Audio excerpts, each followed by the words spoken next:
il verra la fin de son règne. Le règne du Christ a pris fin depuis l'an 2000, mais une période transitoire lui a été donnée jusqu'en 2012. Et aujourd'hui, voilà pourquoi vous voyez, vous priez au nom de Jésus, ça ne marche plus. Vous demandez au nom de Jésus, ça ne marche plus. Tu fais des rêves, au nom de Jésus, on te tremble encore. On te dit même Jésus à Maman Nayo, comme nous avait révélé une maman qui est venue nous voir à la maison. On entend de l'étranger dans les rêves, au nom de Jésus. Il faut bien la parole qui dit Jésus à Maman Nayo, gauche la maman est tombée, il s'est réveillé. Papa Ngaï n'a l'autre de et j'ai rêvé de ceci. Vous avez remarqué, parce que le temps du Christ est fini, tout est mouvement, tout est changement. Mais nous les Noirs, nous ne comprenons pas ça. Mais voilà pourquoi cette église-là est née pour révéler à l'humanité ces choses-là. Et à cause de cette mauvaise foi de l'église, ils ont créé en nous une pauvreté mentale. La pauvreté mentale qui nous a amené une pauvreté physique. Comprenez bien. Comprenez les papas et les mamans.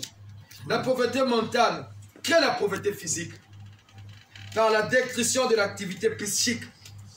Voilà pourquoi quand quelqu'un a faim, il ne réfléchit plus. Il pense que comment faire pour manger. Voilà pourquoi vous voyez les dictateurs en Afrique. C'est despotes. La première des choses, c'est de maintenir le peuple affamé. Moi, j'ai 3 enfants, 4 enfants. Quand je me réveille le matin, la première chose, comment je vais les nourrir? Est-ce que je vais penser à autre chose? Non. Quand je vais au travail, même le salaire passe après 50 jours.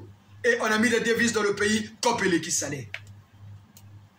On arrive au bureau à 9h, 10h, 11h, on est parti pour aller chercher de quoi faire nourrir les enfants. Et on a fait asseoir la corruption. C'est fait exprès pour pousser les gens à ne plus réfléchir. Mais l'église qui est arrivée, le feu de Dieu est descendu sur terre, le GIS, le groupe d'intervention spirituelle, pour remettre de l'ordre dans tout ça.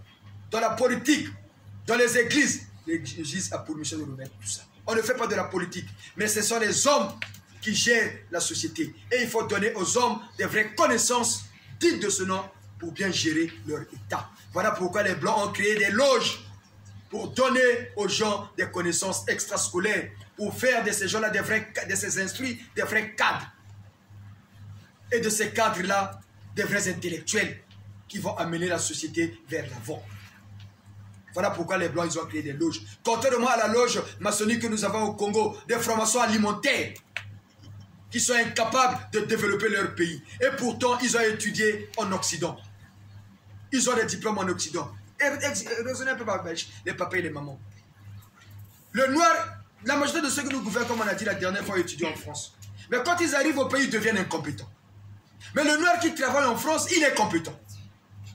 Mais il y a un problème. Il n'y a pas un problème.